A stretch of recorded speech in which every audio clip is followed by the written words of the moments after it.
If you can't tell, I'm a TF2 player, and if I had to pick one thing TF2 players are famous for, that would be hating on Overwatch. Overwatch is more like MOBA style strategy, cringe based. The game modes are trash, the map design is trash. What else? TF2 is just way better. Despite this, I must say, Rivals is better than Overwatch. The kill time is lower, the people are nicer, you feel like you can kill players, you have individual impact, even when playing as support or tanks. The hit sounds sound good, abilities are fun, characters are, attractive. The game is fun in general.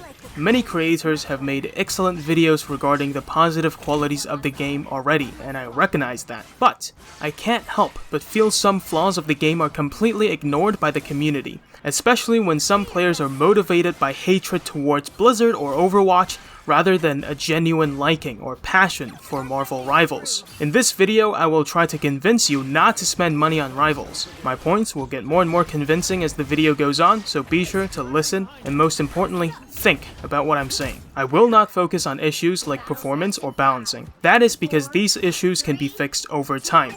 From Season 0 to 1, they've already done some rebalances, they've added the option to use no anti-aliasing, and added lower quality graphic settings. Still, the game should run better. The heroes should be more balanced, but they're fixing these already and I'm happy to see that.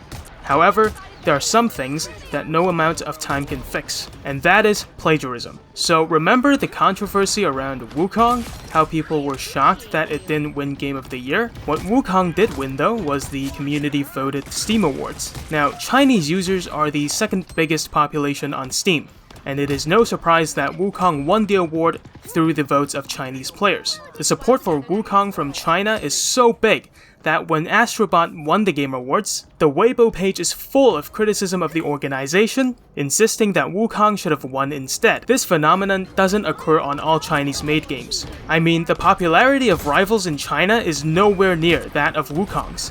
Why is that?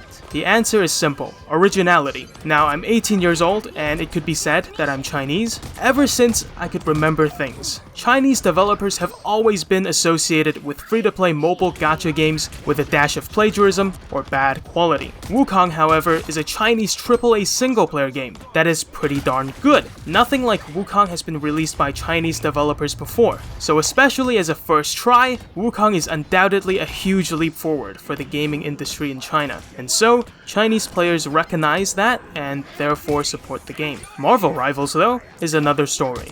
Now, I'm not an Overwatch expert, so let's listen to the comments of players who have played both games. Punisher is just Soldier 76, the voice actor talks like Soldier 76, Iron Man is Pharah, Black Panther is Genji, Venom is Hamston, Magneto is Sigma. You see, even a popular comment supporting the originality of Rivals is fallible and poorly reasoned. The fact that Star-Lord is an amalgamation of multiple Overwatch characters only highlights how unoriginal Rivals is, okay? If I copy and paste different wiki paragraphs into an essay and then hand it to a university, I'd still get 0 marks. Even though I mixed and mashed it, the content of the essay is still not original.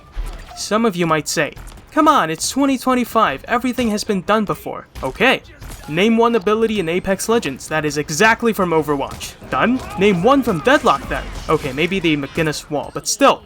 You really need to think in order to find the similarities between Apex and Overwatch, or Deadlock and Overwatch. Whereas in Rivals, Star-Lord alone has Cassidy Roll, Echo Flight, Reaper ult, and Soldier 76's ult. Aye, come on, copying is just another form of competition. Marvel Rivals and Overwatch are the same genre of games, they are supposed to be similar. Yeah, you know what's also similar?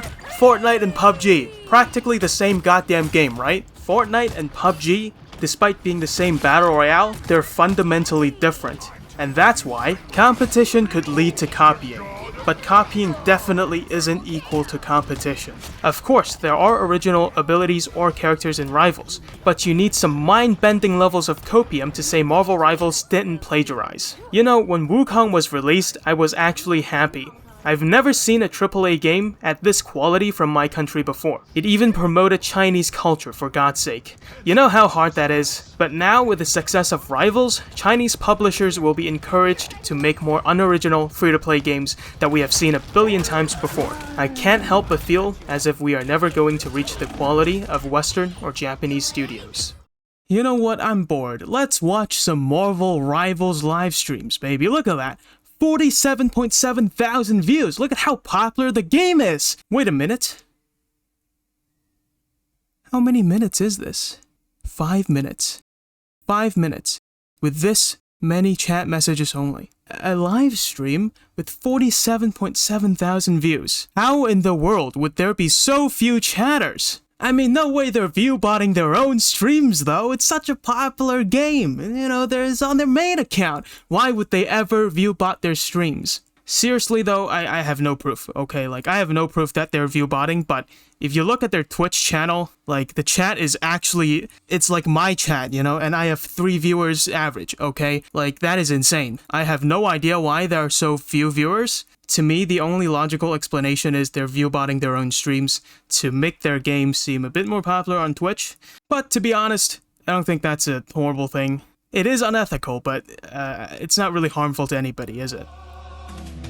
Welcome to the official Woke Games ranking. We will no longer tolerate DEI, woke, or gay games. Oh my god, look at the success of Rivals. This game has sexy characters, and most importantly, freedom of speech. Yes! Suck my dick, liberals! I'll enjoy it because I'm a deeply closeted gay man. Wait a minute. Jokes aside, it's very interesting how little censorship the game has. Interesting. Maybe they don't like Taylor Swift. That's fine. Weird they're filtering it, though. They don't like Super Mario 64? Now that's getting really interesting. You know, maybe these numbers are connected to some significant historical events. But I'm not much of a history buff, so I'm sure nothing happened in that event, which happened in nowhere, where nobody was involved or harmed. Still, I'm sure you guys are intrigued by this unique disdain for Taylor Swift and Super Mario 64. Unfortunately, due to some time constraints, or maybe some other factors, I cannot delve deeper into this. But I trust you. You're deep enough into the video.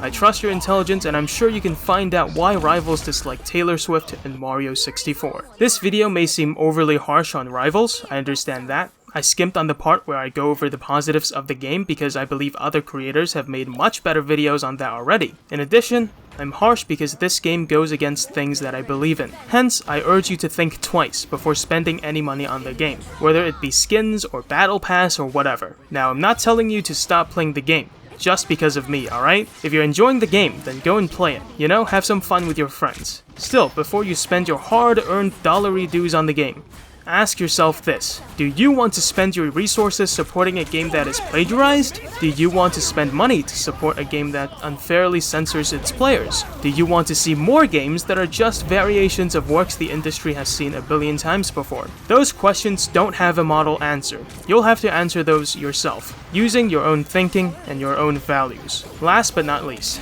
I watched this video by WestJet on Valorant's kernel level anti-cheat, and in that video, his conclusion is that people are fine to risk their PC towards spyware if they can get a positive and cheater-free gaming experience. With the arrival of Marvel Rivals, I wonder, just how much are you willing to sacrifice to play a good game?